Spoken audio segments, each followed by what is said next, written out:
minced carrot, minced cabbage, minced onion, minced bell pepper, garlic, Serrano peppers, minced, salt and black pepper, a big pinch, 1 or 2 tablespoons of mustard, 3 to 4 tablespoons of mayonnaise.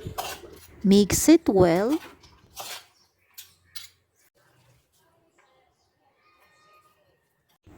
Add more if you need so for the mayonnaise.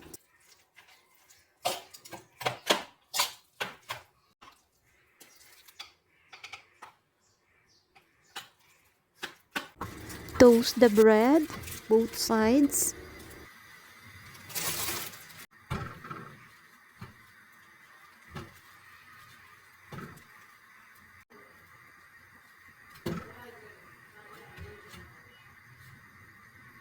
Spread the mixture to your preference.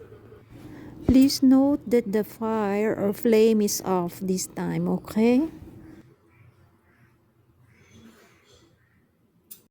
Take the other bread and make it a sandwich.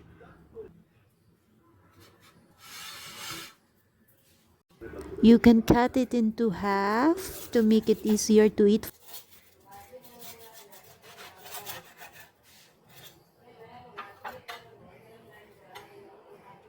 Check this out.